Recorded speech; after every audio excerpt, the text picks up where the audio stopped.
Nesta aula, vamos continuar o estudo das limitações à competência tributária, estudando o que nós aqui estamos colocando como princípios específicos das limitações ao poder de tributar, lembrando sempre que essa divisão entre princípio geral e princípio específico é estritamente didática, doutrinária. Nunca vai ser perguntado em prova se tal princípio é geral ou tal princípio é específico. Maravilha. Então, como é que nós vamos fazer isso? Como é que funciona este princípio que nós vamos olhar agora, o princípio da não cumulatividade? O princípio da não cumulatividade, ele obriga a 4 tributos atualmente na Constituição Federal, de acordo com o texto da Constituição Federal. Vamos ver quais são esses tributos, olhando o texto constitucional, e depois vamos fazer comentários a respeito do princípio da não cumulatividade. Então vamos lá. O primeiro dispositivo diz respeito ao IPI. O IPI será não cumulativo, compensando os que for devido em cada operação com o montante cobrado nas anteriores. Então, o IPI será não cumulativo. O segundo dispositivo constitucional diz respeito ao ICMS. Também será não cumulativo, compensando os que for devido em cada operação relativa à circulação de mercadoria ou prestação de serviço, com o montante cobrado nas anteriores pelo mesmo ou outro Estado ou pelo DF. Artigo 155, parágrafo 2º, inciso 1º da Constituição. Então, 2 tributos que obrigatoriamente serão não cumulativos. A outra exigência de não cumulatividade é para instituição dos novos impostos da competência residual. Artigo 154, inciso 1º. A União poderá instituir, mediante lei complementar, impostos não previstos no artigo anterior, ou seja, não previstos na sua competência, desde que sejam não cumulativos e não tenham fato gerador ou base de cálculo próprios dos discriminados nesta Constituição. Artigo 154, inciso 1º.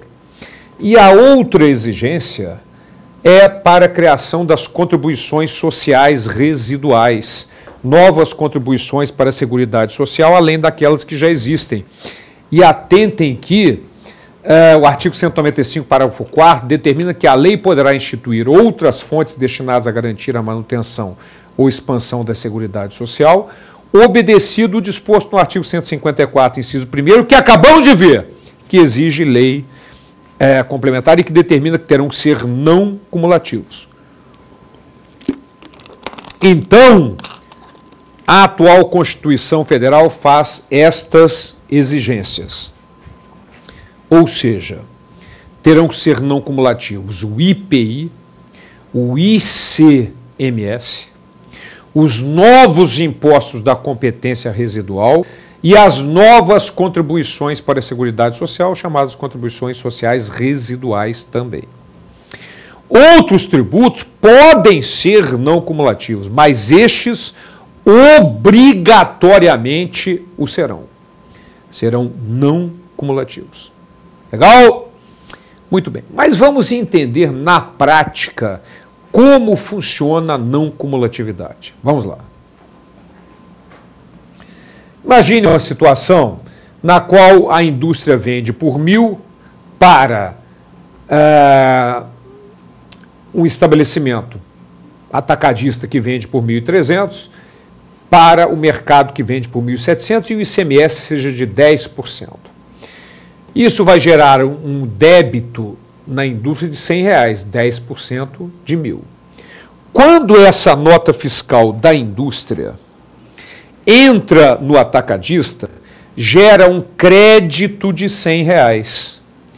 E ao sair, gera um débito de 10% de 1.300, 130.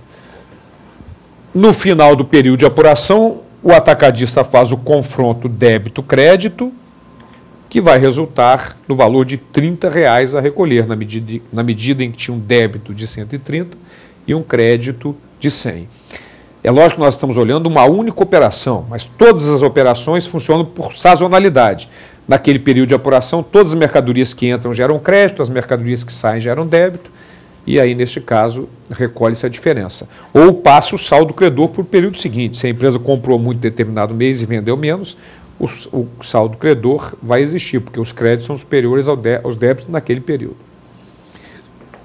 Mas, continuando o nosso exemplo, essa nota fiscal do atacadista, ao entrar na indústria, foi destacado lá 1.300 na mercadoria, 10%, 130, gera um crédito de 130 para o varejista e um débito de 170, portanto, um ICMS a recolher de 40.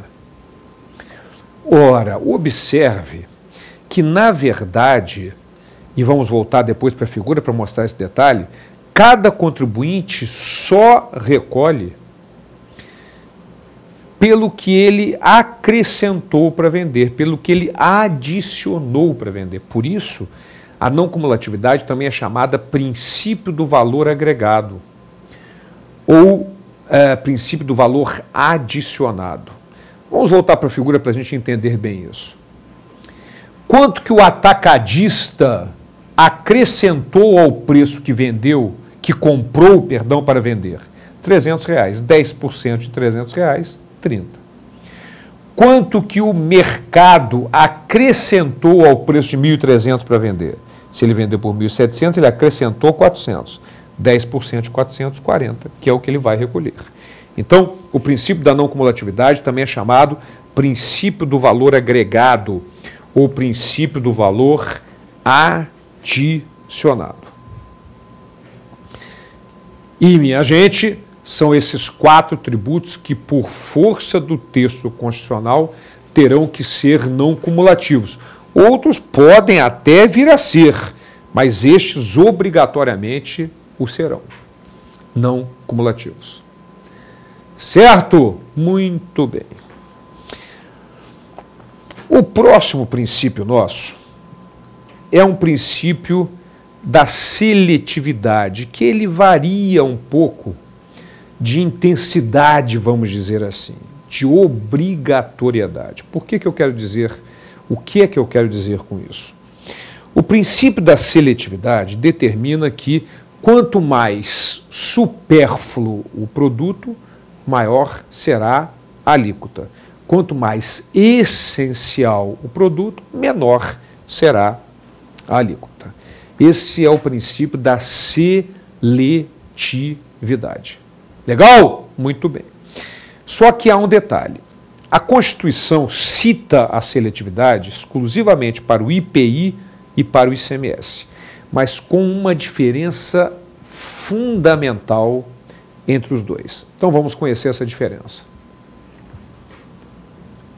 Artigo 153, inciso 1º. O IPI será seletivo. Será seletivo. Será seletivo. Tem que ser seletivo. Isso é o que determina a Constituição Federal. E com relação ao ICMS, o ICMS poderá ser seletivo. Então, observe a brutal diferença entre a seletividade do IPI e do ICMS, embora ambos estejam submetidos ao princípio da seletividade. Isso é muito importante saber, mas em graduação diferenciada. No caso do IPI, ele será seletivo, no caso do ICMS, ele poderá ser seletivo. Em uma das questões de prova, questões essas que nós vamos, ao final do módulo, vamos resolvê-las, várias questões de prova, para fixar esse conhecimento que vocês vêm adquirindo, o examinador coloca que é um princípio específico, um princípio exclusivo do IPI e do ICMS a seletividade, para colocar como certo ou errado. E muita gente ficou na dúvida na medida em que, será que era um princípio, no caso do ICMS, porque é facultado que ele seja seletivo? É um princípio, sem dúvida nenhuma, da seletividade. Mas esse texto da Constituição, no que diz respeito ao ICMS, ele cria uma situação que muitas vezes fica embaraçosa, né? Por exemplo, em vários estados, são considerados supérfluos alguns produtos e outros não, sem muita lógica. Por exemplo, os produtos supérfluos são fixados, as suas alíquotas são fixadas inclusive por convênio entre os estados, mas são poucos produtos considerados supérfluos. Por exemplo, caviar não é considerado supérfluo pelas legislações estaduais. Não tem nada de... Em primeiro lugar, que é um gosto ruim, uma coisinha desse tamanho, uma torrada desse tamanho, só para dizer comeu caviar, gosto, cheiro ruim, enfim, mas é uma questão de gosto. Mas, de qualquer maneira, dizer que não é supérfluo é um absurdo. Não é considerado supérfluo. E outras coisas, por exemplo, como serviço de comunicação, é considerado supérfluo. Alíquotas altíssimas. Então, essas aberrações surgem, né, na medida em que a seletividade, no caso do ICMS, é facultada pelo texto constitucional, enquanto o caso do IPI é obrigatório. Portanto, no caso do IPI, se tiver uma alíquota maior para arroz do que para caviar, sem dúvida nenhuma, isso pode ser questionado judicialmente, porque a seletividade é obrigatória no caso do IPI.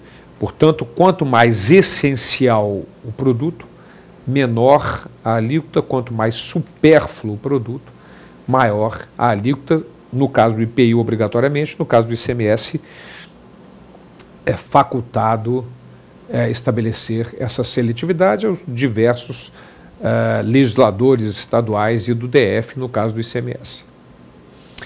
Muito bem. Estas são as limitações constitucionais ao poder de tributar, nos seus princípios gerais e nos princípios específicos. E agora, nós vamos dar continuidade dessas limitações à competência tributária, estudando as imunidades. O que são imunidades? São vedações constitucionais à cobrança de determinados tributos. Vedações constitucionais à cobrança de um tributo. São imunidades. O curioso nessa história toda é que o texto constitucional, ao estabelecer essas proibições, essas limitações da cobrança de tributos, nunca utiliza a expressão imunidade. Diz que são isentos, diz que não incide. Nunca utiliza a expressão imunidade. Mas é muito importante e muito explorado em prova que qualquer benefício fiscal estabelecido na Constituição Federal é imunidade, independente da denominação dada pelo Constituinte, que nunca utiliza a expressão imunidade. Mas é imunidade, vedação constitucional à cobrança de determinado tributo. Nós precisamos, para que a gente possa conhecer essas outras limitações constitucionais, nós precisamos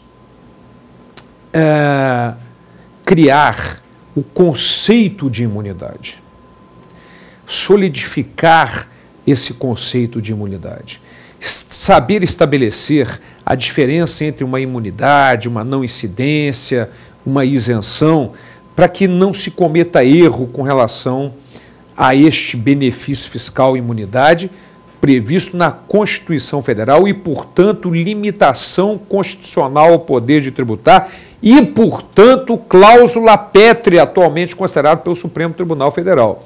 Então, não há possibilidade, preste atenção, de que uma emenda constitucional venha alterar uma imunidade, porque é, pelo Supremo Tribunal Federal, considerada um direito ou garantia individual não elencado no artigo 5º da Constituição Federal. Todas as limitações ao poder de tributar, inclusive as imunidades, a vedação na cobrança de determinados tributos.